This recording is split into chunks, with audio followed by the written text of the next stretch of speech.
역대하 20장 함께 와서라는 제목으로 말씀 전하겠습니다. 본문에 보면 그 후라고 알리고 있습니다. 무엇인가? 앞서서 여호사밧이 개혁하게 됩니다. 그는 나라를 바꾸고자 합니다. 무엇인가? 사법을 개혁합니다. 그리고 종교를 개혁합니다. 주제가 무엇인가? 자신의 권한을 강화하는 것이 아닙니다. 오히려 그는 신앙으로 결심하게 됩니다.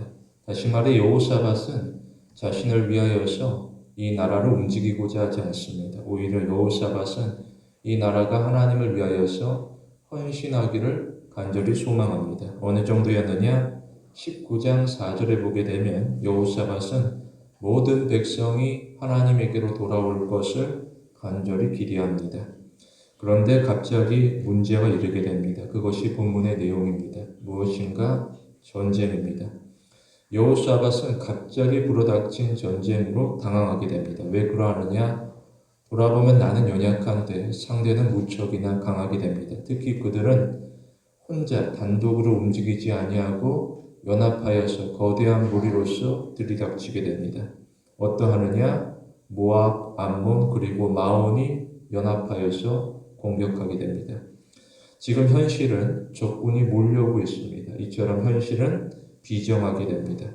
세상은 신자에 대하여서 조롱합니다. 뭐라고 하느냐? 세상은 신자에게 너가 하나님을 믿으면 무슨 다른 일이 일어나겠느냐라고 이야기합니다. 그리고 세상은 너가 아무리 하나님을 섬기고 너의 마음을 하나님에게 아무리 돌린다 할지라도 오히려 남들처럼 편하게 살아갈 곳을 구하라. 그것이 오히려 너의 삶 가운데 유익할 것이라고 말하기도 합니다. 신자는 문제에 대하여서 겁내지 않습니다. 오히려 신자는 문제 가운데 속에서도 나의 신앙을 굳건하게 지켜야 될 것입니다. 문제가 때로는 기회가 되어지게 됩니다. 무엇인가? 신자는 문제를 회피하지 않습니다. 오히려 신자는 문제 한가운데서 자신의 믿음을 입증하게 됩니다. 하나님께서 신자를 살펴보고 있습니다. 신자는 문제로 인하여서 위축되지 않습니다. 오히려 신자는 문제로 말미암아 엎드려서 하나님을 온전히 바라보게 됩니다. 어떠하느냐? 하나님께서 신자를 지키고 보호하게 됩니다.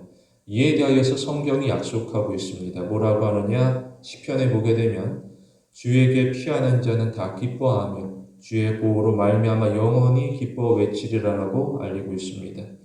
내가 힘들고 어려워서 어디로 피할까? 나는 하나님을 의지하겠습니다. 하나님 앞에 나아가게 되면 오히려 그는 낙심하기보다는 기뻐할 것이고 또한 나의 삶 가운데 임하는 하나님의 보호로 말미암아 영원토록 기뻐 외친다는 기록입니다.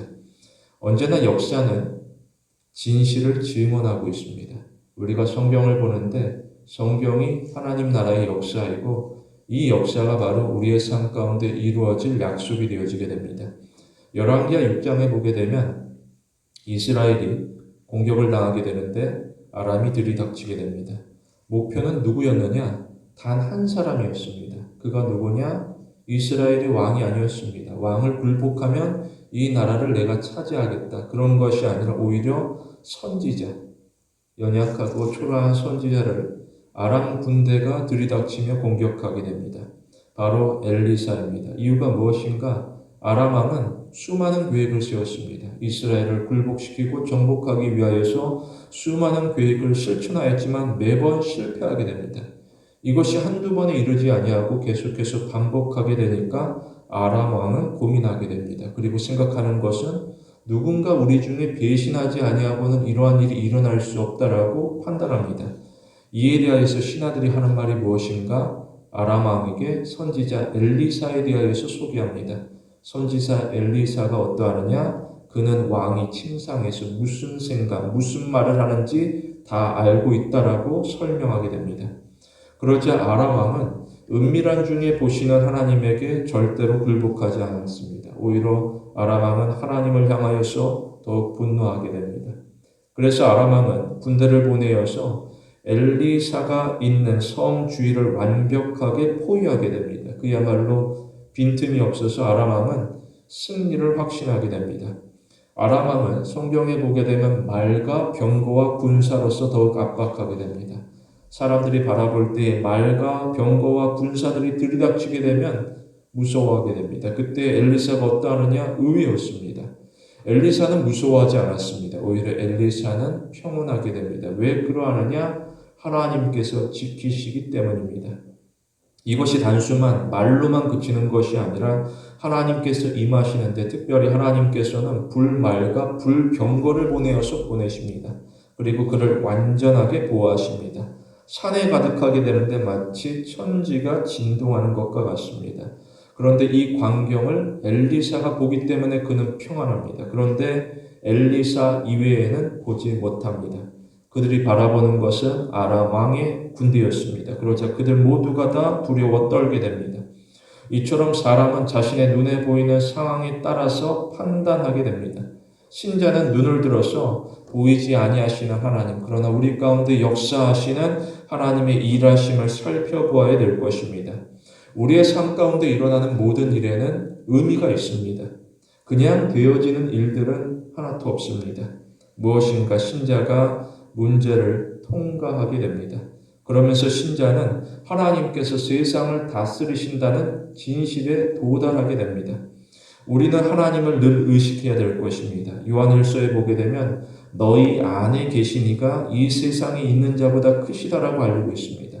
하나님께서 어디 계시느냐 할 것이 아니라 우리 가운데 계신 하나님을 우리가 의지하고 하나님을 향하여서 우리는 엎드려 간구하게 됩니다. 다시 말해 우리는 나에게 눈높이를 맞추지 않습니다. 오히려 우리는 하나님에게 눈높이를 맞춰야 될 것입니다. 우리는 하나님의 시선으로 세상을 바라봅니다. 불말과 불병거가 우리를 보호하고 다스린다. 우리가 위축될 이유가 없을 것입니다. 오히려 우리는 나의 계획을 내려놓고 하나님의 계획을 따르고자 더욱 헌신하게 됩니다. 본문에서 두 가지로 봅니다. 첫째로 신자는 하나님을 힘있게 의지합니다. 본문에 보게 되면 의존하고 있습니다. 무엇인가 여호사밧은 사람을 의존하지 않았습니다. 군대나 병거나 말을 의지하지 않았습니다. 오히려 여호사밧은 전능하신 하나님을 의지하게 됩니다. 분명 그의 눈앞에 위기입니다. 사람이 어떠하느냐? 사람은 두려워하게 됩니다. 사람은 전쟁을 피하고자 하게 됩니다. 무엇하느냐? 사람이 상대를 설득하거나 또한 협상하고자 합니다. 그런데 적군은 어떠하느냐? 적군은 전쟁을 피하지 않습니다. 오히려 적군은 전쟁을 부추기게 됩니다. 왜 그러하느냐? 적군은 이 전쟁에서 승리할 것을 확신하기 때문입니다. 이처럼 본문의 전쟁은 기습적으로 진행되어지게 됩니다. 여호사밧은 이 전쟁에 대하여서 미리 대처할 시간이 현저히 부족하게 됩니다. 이러한 경우 사람이 어떠하느냐? 사람은 언제나 최악의 일들을 상상하게 됩니다. 내가 어려운 순간 가운데 앞으로 있을 더 큰 어려움을 고민하며 괴로워하게 됩니다. 그럴수록 사람은 움츠려들게 되고 또한 도망갈 것을 생각하게 됩니다. 예레미야 39장에 보게 되면 바벨론이 공격하게 됩니다. 이스라엘의 마지막 왕 시드기야가 이 일에 대하여서 방어하지만 역부족이었습니다. 어떠하느냐? 성벽은 파괴되고 그리고 백성들은 하나둘 숨을 거두어가게 됩니다. 이러한 중에 시드기야가 무엇하느냐? 시드기야는 방어조차도 포기하게 됩니다. 그는 자신의 살 길을 모색하며 도망을 선택하게 됩니다. 그래서 시드기야는 어두운 밤에 아라바 광야로 급하게 도주합니다. 그런데 적군은 그를 놓치지 아니하고 추격하게 됩니다. 그리고 적군은 시드기야를 사로잡습니다. 이후로 무슨 일이 일어나느냐? 시드기야는 끔찍한 장면을 목격합니다. 그의 눈앞에서 두 아들이 비참하게 죽는 것을 목격하게 됩니다. 그리고 시드기야 역시 그 장면을 끝으로 두 눈이 뽑히게 됩니다. 바벨론은 잔인하게 됩니다. 무엇인가? 시드기야가 본 이 세상의 마지막 장면이 두 아들이 처참하게 죽어가는 모습이었습니다. 시드기야는 눈이 뽑혀서 이 장면을 평생 지울 수가 없습니다. 무엇으로도 덧입힐 수가 없습니다. 시드기야는 어둠 가운데 속에서도 항상 이 비참하고 초라한 심정 가운데 짓눌리며 기억하게 됩니다. 여호사밧도 이와 동일합니다. 그 역시 전쟁에서 지게 되면 어떠한 일을 당할지 모릅니다. 수치를 당하고 모욕을 당할 수 있습니다. 따라서 여호사밧은 불안하게 됩니다. 전쟁이라는 것은 남의 일이 될 수가 없습니다. 곧 나의 일이 되어지게 됩니다. 사람은 문제 가운데 남의 문제라면 우리가 구경꾼처럼 대할 수 있겠지만 나의 문제라면 굉장히 급하게 반응하게 됩니다. 그리고 사람은 위기 가운데 속에서 자신의 속마음이 고스란히 드러나게 됩니다. 사람이 평범한 일상 가운데 속에서는 얼마든지 속마음을 감출 수 있습니다.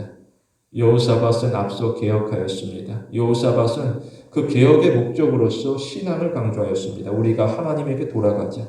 사람들이 바라봤을 때에 여호사밧이 어떠하느냐? 그는 신실한 사람입니다. 그런데 정말 그러느냐? 정말 그가 신실한 신자인가? 그가 다급한 중에 속마음이 노출되어질 것입니다. 사람이 어려운 중에 그의 속마음을 숨길 수가 없습니다. 그래서 사람이 누군가에 대하여서 실망하기도 하고 또 때로는 나 자신에 대하여서 실망하는 경우가 있습니다. 그게 바로 베드로입니다. 베드로가 어떠하느냐? 예수님께서는 제자들에게 너희가 오늘 밤 다 나를 버릴 것이라고 이야기합니다. 그러자 베드로가 발끈하게 됩니다. 뭐라 그러느냐? 베드로는 모든 사람이 주를 버릴지라도 나는 결코 주님을 버리지 않겠습니다라고 확신하게 됩니다. 모든 사람이 주를 버릴 수 있습니다. 그러나 나만큼은 주를 떠나지 아니하고 따르겠습니다. 이에 예수님께서 하시는 말씀은 내가 진실로 너에게 이르노니 오늘 밤 다 굴기 전에 너가 3번 나를 부인하리라고 이야기합니다. 한 번도 아니로 3번에 걸쳐서 예수님을 부인한다. 이것이 정말 사실이겠느냐? 베드로가 당시에는 이러한 일은 절대로 일어날 수 없다라고 생각하였습니다. 그러나 그 일들은 실제가 되어지게 됩니다. 베드로는 많은 사람들이 보는 가운데 내가 예수를 알지 못한다라고 부인합니다. 그것도 3번에 걸치게 됩니다. 그 시간 간격이 멀지 아니하고 연달아서 나는 예수를 믿지 아니하고 섬기지 아니하는 자라고 공언하게 됩니다. 그리고 닭이 울게 되는데 베드로가 무엇하느냐? 베드로는 그때의 예수님의 말씀을 기억합니다. 그리고 밖에 나가서 심히 통곡하게 됩니다. 신자는 후회라는 짐을 짊어져서는 안 될 것입니다. 우리가 신앙 여정 가운데 후회라는 짐을 짊어져서는 안 됩니다. 이 후회라는 짐은 너무나도 무겁습니다. 가룟 유다는 이 짐에 짓눌려서 견딜 수가 없어서 스스로 목을 메어 숨을 끊는 굉장히 잔인한 일을 벌이게 됩니다. 사람은 후회 가운데 짓눌리게 되고 그 고통으로부터 벗어나고자 하게 됩니다. 이러한 점에서 여호사밧이 어떠하느냐? 여호사밧은 진실하였습니다. 여호사밧은 후회하지 않았습니다. 나는 하나님을 섬기겠다는 것을 한 번도 후회하지 않았습니다. 오히려 그는 사람의 눈을 의식해서 개혁한 것이 아니라는 것을 드러내고 있습니다. 사람이 의외로 다른 사람의 시선을 의식합니다. 다른 사람들이 볼 때에 내가 어떠하느냐. 그런데 여호사밧은 나의 열심을 보라라고 많은 사람들 가운데 드러내는 것이 아니었습니다. 오히려 여호사밧은 세상이 부정할지라도 나를 지키시고 인도하시는 하나님을 바라보며 오직 하나님에게 도우심을 요청하게 됩니다. 이처럼 여호사밧은 겸손한 자세로서 하나님에게 모든 것을 맡기게 됩니다. 이것이 바로 믿음입니다. 나의 모든 것을 하나님에게 맡기겠습니다. 그래서 믿음이 참으로 귀하게 됩니다. 믿음으로 말미암아 구원을 얻는다. 성경이 믿음에 대하여서 교훈하게 되는데 뭐라고 그러느냐? 로마서에 보게 되면 너희는 믿음에 견고하여서 하나님에게 영광을 돌리라고 알리고 있습니다. 우리가 무엇으로 하나님에게 영광을 돌릴까? 우리가 부족하고 연약합니다. 우리는 흠이 많은 존재, 죄인에 불과하게 됩니다. 그러나 우리는 믿음으로 견고하여서 믿음을 통하여서 하나님을 영화롭게 높이게 됩니다. 과연 누가 이 세상에서 하나님을 믿을 수 있겠느냐? 사실 믿는다라는 것은 쉬운 일이 아닙니다. 그런데 신자는 반드시 하나님을 믿습니다. 특히 신자는 하나님을 믿을 수 없는 상황에 이르더라도 반드시 하나님을 믿습니다. 우리는 꼭두각시 인형이 아닙니다. 우리는 스스로 자신의 신앙 고백으로 하나님을 따라가게 됩니다. 때때로 사람이 자신의 삶을 통제하고자 합니다. 나의 삶을 통제하고자 하는데 되느냐? 그렇지 않습니다. 때로는 질병으로, 때로는 사고로, 이외에도 많은 일들이 갑자기 본문의 군대처럼 무섭게 달려들고 기습하게 됩니다.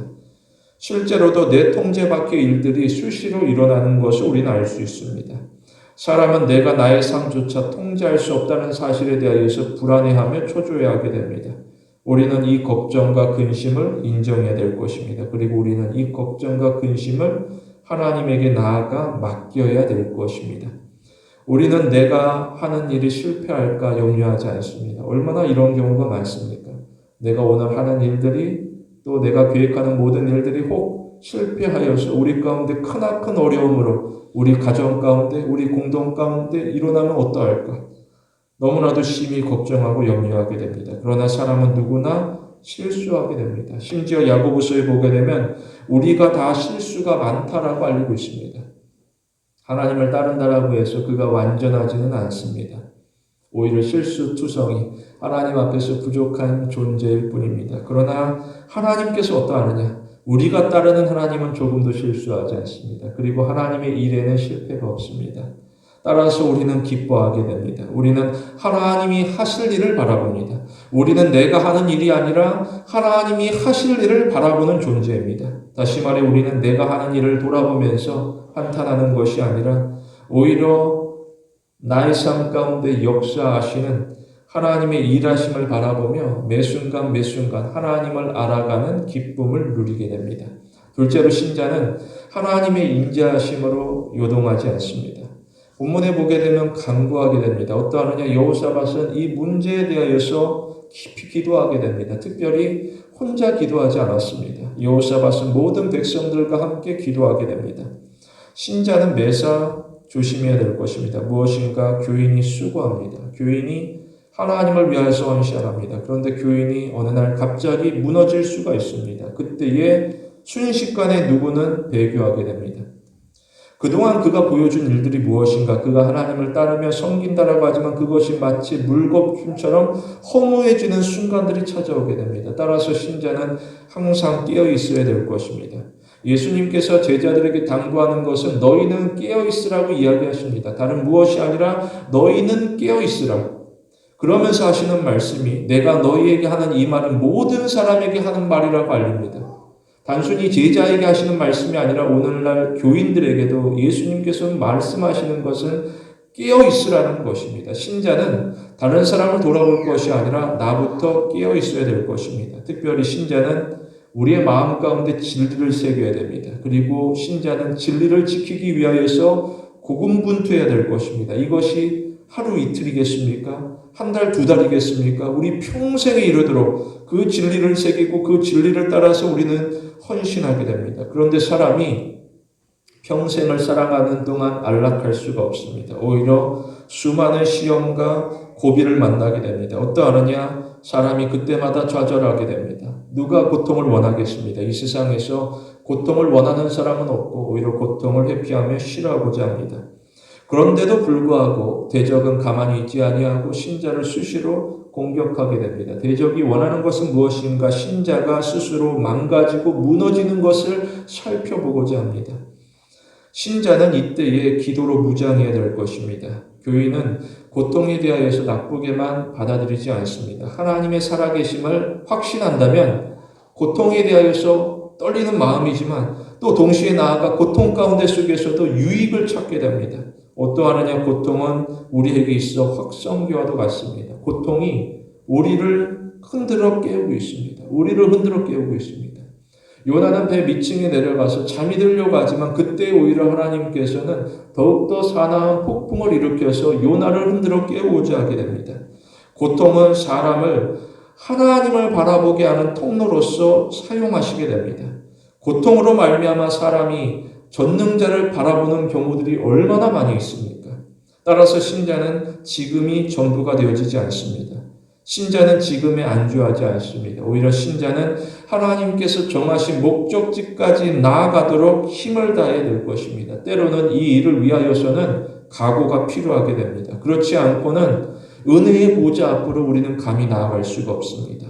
한 발자국도 앞으로 내디딜 수가 없습니다. 오히려 사람은 은혜의 보좌 앞으로 나아가기보다 후퇴하게 되고 오히려 고통 가운데 피하여서 세상의 그늘진 곳으로 숨어들고자 하게 됩니다.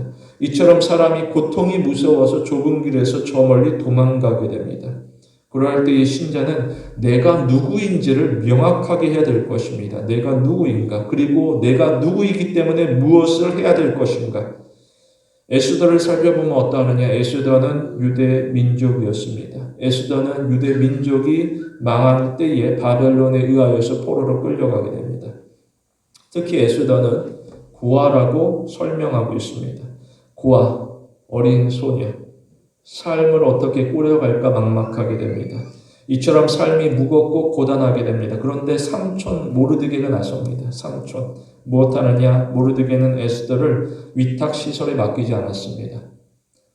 친척이라고 그를 다른 사람의 손에 넘기는 것이 아니라 힘들고 수고스럽겠지만 에스더를 직접 양육하게 됩니다. 어느 정도냐? 성경에서는 모르드게가 에스더를 자신의 딸과 같이 양육하였다라고 설명하고 있습니다. 여기서 핵심이 무엇인가? 나의 사랑하는 딸에게 무엇을 가르치고 교훈할 것인가? 그것은 신앙이었습니다. 신앙. 세상에서는 사람들이 지식으로 그리고 때로는 문화 가운데 속에서 더 나은 길을 제시하고자 합니다. 그러나 성경이 가르치는 것은 언제나 신앙입니다. 잠언에 보게 되면 마땅히 행할 길을 아이에게 가르치라. 그리하면 늙어서도 그것을 떠나지 아니하리라고 알리고 있습니다. 과연 양육의 목적이라는 것이 무엇인가? 양육의 목적은 행동을 통제하는 것이 아닙니다. 그의 행동을 통제해서 그가 보다 더 편안한 삶을 살아갈 것을 고대하지 않습니다. 오히려 양육의 목적이라는 것은 마음의 변화를 이끌어내는 것입니다. 그가 부유하든지 그가 고난 가운데 처해 있든지 오직 그의 마음 가운데 하나님을 향한 온전한 믿음으로 살아갈 것을 소망하게 됩니다. 이후로 에스더가 바사 제국의 왕비가 되어지게 됩니다. 에스더는 이제 집을 떠나갑니다. 그리고 왕궁으로 들어가게 됩니다. 이제 누가 에스더를 돌볼 것인가? 모르드게 입장에서는 나의 무거운 짐이 벗어졌다. 이 딸을 이제는 그의 남편이 돌볼 것이다. 그가 누구냐? 왕이다. 왕은 무엇이든지 할 수 있으니 나는 이제 나의 양육을 내려놓겠다. 그렇지 않았습니다. 사실 사람들이 바라보기에 에스더는 왕궁에서 가장 안전하며 가장 부유하고 가장 부러운 사람입니다. 그러한 중에 문제가 일어나게 됩니다. 무엇인가? 유대 민족에 대한 학살이 예고되어지게 됩니다. 잔인하게 죽여라. 그들 가운데 모든 것을 빼앗아가라. 이것이 법으로 선언되어지게 됩니다. 그러자 모르드게가 에스더에게 나아가 권면하게 되는데 그때의 에스더가 주저합니다. 사정이 있기 때문에, 나에게 사정이 있기 때문에 무엇인가 그 역시도 법이었습니다. 에스더는 법을 따라서 왕비라 할지라도 왕의 허락이 없이는 내가 왕 앞에 나아갈 수 없다라고 구구절절 설명하게 됩니다. 그럴 때에 모르드게가 어떠하느냐? 그의 사정을 받아들이면서 알았다 에스더야. 내가 이 일에서 내가 알아서 하겠다. 그렇게 그녀를 내치지 않았습니다. 이것은 그녀를 신앙 공동체에서 완전히 내치는 일이 되어지게 됩니다. 오히려 모르드게는 그녀에게 다시금 신앙으로 가르치게 됩니다. 뭐라고 하느냐? 모르드게가 하는 말은 너는 왕궁에 있으니 모든 유다인 중에 홀로 목숨을 건지리라고 생각하지 말으라고 말합니다. 이어서 모르드게가 하는 말은 이때에 너가 만일 잠잠하여 말이 없으면 유대인은 다른 데로 말미암아 구원을 얻을 것이나 너와 너의 아버지의 집은 멸망하리라고 말합니다. 어떻게 보면 이 모르드게의 말 한마디 한마디가 살벌하고 매섭습니다. 듣는 입장에서는 나도 사정이 있는데 왜 이런 이야기를 할까? 굳이 이렇게까지가 되느냐? 그리고 나의 아버지도 아니고 삼촌, 친척에 불과하게 됩니다. 나를 그동안 키워줬다라고 하지만 이제 나는 고아가 아닙니다. 왕비입니다. 나에게 누구도 뭐라고 할 수 없습니다. 마치 독립되어서 자기 스스로 자신의 지위를 공고히 하고자 할 수도 있습니다. 에스더가 뭐라고 대답하느냐? 에스더는 나는 왕비이기 때문에 괜찮습니다. 그냥 돌아가십시오. 그렇게 이야기하지 않았습니다. 에스더는 오히려 죽음을 각오하게 됩니다. 신앙을 언급하자 죽음까지 각오합니다. 세상의 지식, 세상의 문화가 사람에게 있어서 그 목숨까지 요구하지는 않습니다. 사람이 세상의 지식과 문화를 사용하지 거기에 나의 목숨을 걸지는 않습니다. 그러나 신자는 신앙을 위하여서라고 한다면 자신의 목숨까지도 하나님 앞에 기꺼이 올려드리고자 하게 됩니다. 에스더가 죽음을 각오하는 것은 단순히 동정이나 도덕이 아니었습니다. 하나님을 향한 신앙이었습니다. 에스더가 모르드게에게 하는 말은 당신은 가서 유다인을 다 모으고 나를 위하여 금식하되 밤낮 3일을 먹지도 말고 마시지도 마소서. 나도 나의 시녀와 더불어 이렇게 금식한 후에 규례를 어겨서 왕에게 나아가 죽으면 죽으리이다 이야기하게 됩니다.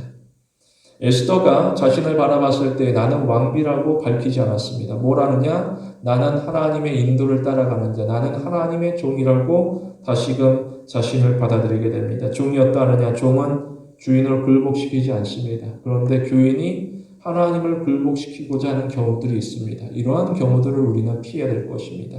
종이 할 일은 주인에게 철저하게 복종하는 것입니다. 때로는 하나님께서 죽으라고 하면 죽을 수 있는 심정까지 나아가는 것이 바로 진정한 그리스도인이라고 설명할 수 있습니다. 예수님께서 십자가로 나아갈 때에 하나님께서 죽으라 하시기에 죽었고 하나님께서 하라 하시기에 기꺼이 감당하고자 하게 됩니다. 우리가 예수님을 따라가게 되는데 어떻게 죽음을 피할 수 있겠습니까? 그러나 우리가 죽는 그 순간 가운데 속에서도 하나님의 영광을 바라보게 되면 하나님께서 우리 가운데 온전한 은혜 가운데 우리를 완전한 구원에 이르게 합니다. 여호사밧도 동일하게 됩니다. 여호사밧이 어떠하느냐? 그 죽음의 문턱 가운데 서 있을 때에 내가 누구인가? 나는 하나님의 종이라고 받아들이게 됩니다. 그래서 여호사밧은 자신과 백성을 구분하지 않았습니다. 나는 왕이고 너희는 백성이다. 조선만 보더라도 계급사회입니다. 계급사회는 철저하여서 누군가 나의 지위에 도전하는 것은 완전히 짓밟아서 무너뜨리게 됩니다. 그런데 이 유대의 공동체는 특특합니다. 무엇인가? 하나님의 통치를 받는 자들. 그래서 여호사밧은 백성과 함께 하나님 앞에 나아가 엎드리게 됩니다. 우리의 승리라는 것은 이 세상으로부터의 도피가 아닙니다. 오히려 우리의 승리는 하나님을 향한 온전한 믿음이 되어지게 됩니다. 우리는 하나님이 주신 약속을 소중하게 여깁니다. 바로 성경이 하나님이 주신 약속을 기록하고 있습니다. 따라서 우리는 성경대로 생각합니다. 그리고 우리는 성경대로 실천합니다. 물론 이러한 일들이 쉽지는 않습니다. 사람이 세상으로부터 영향을 받게 되고 이 일이 옳다 그르다 여러 가지 이야기들을 들게 됩니다. 그러나 우리는 하나님의 진리에 귀를 기울이게 되고 하나님의 진리 가운데 나의 삶을 온전히 맡기게 됩니다. 결국 진실이라는 것은 확연하게 드러납니다. 진실은 결국 확연하게 드러납니다. 우리는 하나님에게서 등을 돌리지 않습니다. 오히려 우리는 하나님 앞에 나아가 세상 가운데 살아계신 하나님을 힘있게 증거해야 될 것입니다. 우리 모두 믿음과 행함이 일치하는 성도가 되길 원합니다. 신자는 순종합니다. 그리고 그 순종을 끝까지 사수해야 될 것입니다. 누구는 한때는 순종합니다. 내가 열심을 다해서 하나님을 섬기겠다. 뜨거운 가운데 순종하지만 한때에 그치게 됩니다. 그는 순종을 지속하지 않습니다. 물어보게 되면 다 저마다 사정이 있습니다. 사람은 사정에 따라서 순종하기도 하고 순종을 그만두기도 합니다. 그런데 이것이 과연 온전한 순종이 될 수 있겠느냐? 신자는 고민에 빠지게 됩니다. 신자는 순종할 수 없을 때라 할지라도 순종하고자 노력합니다. 특히 신자는 죽음 앞에서도 순종합니다. 여호사밧은 두려워 무서워하게 됩니다. 적군은 몰려들게 되고 엄청난 규모로 압도하게 됩니다. 여호사밧은 적군의 규모에 따라서 그의 마음이 이리저리 흔들릴 수밖에 없습니다. 그러나 그는 마음을 돌이켜 하나님에게로 향합니다. 그는 적군을 바라보는 것이 아니라 하나님에게 초점을 두어서 구원을 강구하게 됩니다. 그런데 많은 사람들이 죽음의 문턱에 이르게 되면 신앙을 저버리는 경우들이 있습니다. 역대하 28장에 보게 되면 아하스 왕이 소개되어지게 됩니다. 그 아하스 왕도 오늘 본문의 왕과 같이 곤란한 경우에 처하게 됩니다. 적군이 연합하여서 공격하는데 얼마나 무섭고 떨리는지 성경에 보면 왕의 마음이 숲에 바람이 흔들리는 것 같이 사정없이 흔들린다라고 알리고 있습니다. 그때의 아하스 왕은 하나님에게 도움을 청하지 않았습니다. 오히려 아하스 왕은 아수르 왕에게 찾아가 도움을 청하게 됩니다. 비록 위기는 넘겼지만 그의 마음은 완전히 죽어져 버렸습니다. 그의 마음 가운데 속에서는 더 이상 하나님께서는 존재하지 않는 분입니다. 오히려 그는 마음 가운데 아수르의 우상으로 완전히 사로잡히게 됩니다. 이에 하나님께서 진노하시게 됩니다. 그가 어떻게 되느냐? 아하스 왕의 최후는 이스라엘 열왕의 묘실에 묻히지 아니하고 장사되어지게 됩니다. 하나님의 나라에 이르지 못하고 꺼져가는 땅속에 깊이 파묻혀버리게 됩니다. 우리는 하나님과 친밀한 관계를 가지게 됩니다. 하나님께서 무엇하느냐? 하나님께서는 신자가 당하는 불행이나 또는 누리는 행복에 대하여서 지대한 관심을 가지고 있습니다. 오죽하면 예수님께서는 너희 중에 누가 아들이 떡을 달라 하면 돌을 주며 생선을 달라 하면 뱀을 줄 사람이 있겠느냐라고 이야기하십니다. 이어서 예수님께서는 너희가 악한 자라도, 너희가 아무리 악한 자라도 좋은 것으로 자녀에게 줄 알거든 하늘에 계신 너희 아버지께서 얼마나 선하시고 아름다운 분이신데 그에게 구하는 자에게 좋은 것으로 주시지 아니하겠느냐라고 그들 가운데 오히려 대묻게 됩니다. 대묻습니다. 많은 사람들이 우리에게 주시옵소서라고 하지만 오히려 믿음이 없이 간구하기 때문에 이에 대하여서 예수님께서는 그들 가운데 질책하시고 오히려 좋은 것을 주실 줄을 확신하면서 하나님 앞에 구하라. 하나님께서는 여전히 우리를 보호합니다. 다만 하나님께서 우리에게 요구하는 것은 오직 하나, 믿음입니다. 믿음. 우리는 하나님의 사랑을 모욕하지 않습니다. 우리는 환난 가운데 있을 때마다 언제나 하나님의 약속은 참되다라는 사실을 발견하게 됩니다. 환난 가운데 속에서 환난으로 그치는 것이 아니라 결국 우리를 인도하시고 구원하시는 하나님의 약속은 성취된다라는 사실을 비로소 발견하게 됩니다. 교인이 은혜를 구하게 됩니다. 과연 그 목적이 무엇인가? 그것이 나의 삶의 번영인가? 그렇지 않습니다. 신자가 은혜를 구하는 목적은 하나님의 진리를 지키기 위한 싸움이 되어지게 됩니다. 하나님의 약속은 반드시 성취된다라는 진리의 싸움이 되어지게 됩니다. 우리는 어제의 믿음으로 만족하지 않습니다. 오히려 우리는 오늘과 내일의 믿음으로서 거친 신앙 여정을 헤쳐나갈 것입니다. 우리는 형식적인 믿음이 아니라 온전한 순종으로, 얼마나 많이 이런 이야기를 들었습니까? 형식적인 믿음이 아니라 온전한 순종으로. 그것을 사람이 판단하는 것이 아닙니다. 하나님께서 보시고 판단하시게 됩니다. 그가 어떠한 마음을 가지고 이 땅 가운데 살아가고 있고 그가 어떠한 마음을 가지고 하나님을 섬기고 있는지 오직 하나님만은 아시니 그 중심 가운데 하나님께서 아시고 역사하시게 됩니다. 우리 모두 하나님이 은혜를 베푸는 성도가 되길 원합니다. 말씀을 맺겠습니다. 오늘날에도 우리는 신앙의 도전에 직면하게 됩니다. 무엇할 것인가 우리는 기도로 준비합니다. 그리고 우리는 믿음으로 전투합니다. 그러면 무슨 일이 일어나느냐? 우리는 하나님의 은혜로 말미암아 승리합니다. 그리고 우리는 하나님의 사랑 안에서 영원한 기쁨을 누리게 됩니다. 이것이 약속입니다. 우리는 현재만 바라보지 않습니다. 오히려 우리는 장차 임할 하나님의 풍성한 은혜를 더욱 사모합니다. 성도 여러분, 우리의 일상에서 믿음의 역사를 써내려가는 귀한 신앙의 성도가 되길 원합니다.